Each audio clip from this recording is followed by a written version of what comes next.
My gut reaction to this decision is I just hope this ends up working out.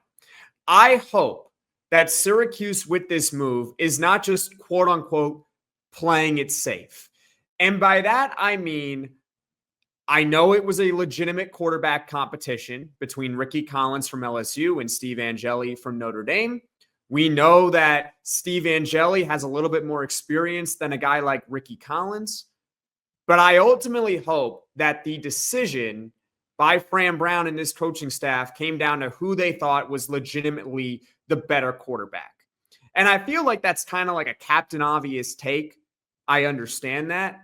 But sometimes teams can get in trouble when you're thinking about, well, this guy, maybe he's got a little bit more experience, so we should go out and play him instead of the guy who you think is legitimately the better option.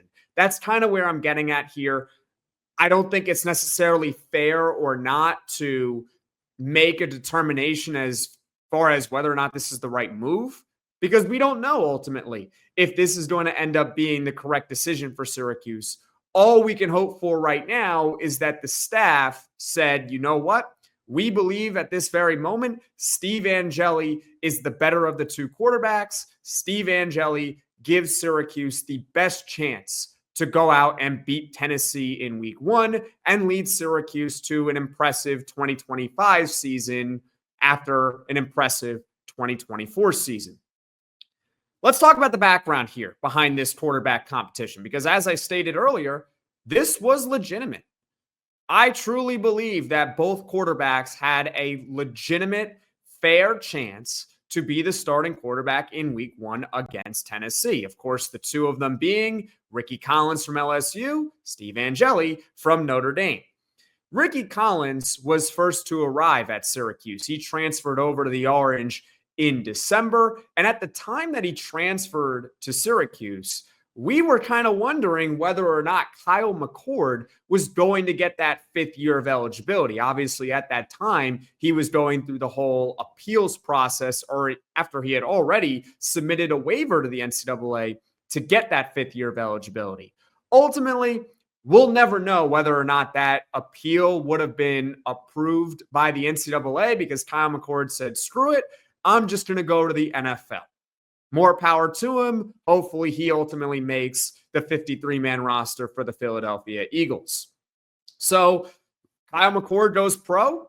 Rickie Collins does his thing. He beats out Jakari Williams. He beats out Michael Johnson Jr. He beats out some of the true freshmen on Syracuse's roster, Luke Carney and Rich Bellin. And so Rickie Collins is named Syracuse's starting quarterback ahead of the spring game for the Orange back in April. But unfortunately for Rickie Collins, before the spring game, it comes out that he's injured.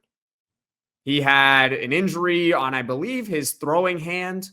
And so as a result, he did not play in the spring game. Now, fortunately for him and for Syracuse, he was healthy for fall camp. But as a result of that, I do think that that's part of the reason why Syracuse went back into the transfer portal to go out and find a quarterback. Rickie Collins at the time was injured, and you were hoping that he was going to make a speedy recovery. Now, we didn't know necessarily whether or not it was going to be someone who was more of a backup variety. There was a Georgia State quarterback in Zach Gibson, I believe, that Syracuse was pursuing. That would have certainly been a backup caliber quarterback. They end up getting Steve Angeli from Notre Dame after he lost the quarterback competition in the spring over for them. And with Steve Angeli, when he entered the portal, it became pretty clear that Syracuse was going to be one of the favorites to go out and at least get him, let alone be the starter, because there was already a built-in relationship there. For those that don't know, Steve Angeli's high school coach is the brother of Syracuse quarterbacks coach Nunzio Campanelli. So you have the built-in relationship, and ultimately Syracuse says, you know what? Iron sharpens iron. We're going to go out and get the best option currently available, maybe in the portal. It was either him or honestly Nico Imaliava. Take your pick on who is better, honestly. They go out and they get themselves Steve Angeli, which sets up a legitimate quarterback competition. And no matter what, whoever was going to come out on top, whoever was going to come out in second place, first of all, I commend both of them. All the reports out there seem to be that they both had outstanding fall camps. But one of these quarterbacks was bound to feel at least a little bit disappointed. Whether it's publicly shared, whether it's privately shared, I don't know. But look, athletes ultimately want to play. And one of these quarterbacks was not going to get that opportunity in week one, even though they probably felt that they should have ultimately gotten that opportunity. Remember, Rickie Collins, if he were named the starting quarterback, think about Steve Angeli. He's transferring from Notre Dame. You think he's transferring from Notre Dame to go out and sit on the bench? He could have done that at Notre Dame. No, he came to Syracuse because he wanted a legitimate chance to play. And it goes the same way with Rickie Collins. He came to Syracuse in December. Obviously, he probably knew that if they could get Kyle McCord back, they could get Kyle McCord back, and that's one thing. But if they don't get Kyle McCord back, it would be Rickie Collins' job.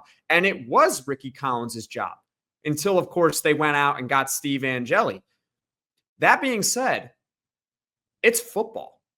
Injuries happen. It's an unfortunate reality of the sport, but also underperformance can happen. Sometimes both can happen, as we saw actually last year at NC State with Grayson McCall. He was not good when he was healthy, and unfortunately, he got knocked out early in the season. And we wish him nothing but the best, but that's a reality. Sometimes both can happen.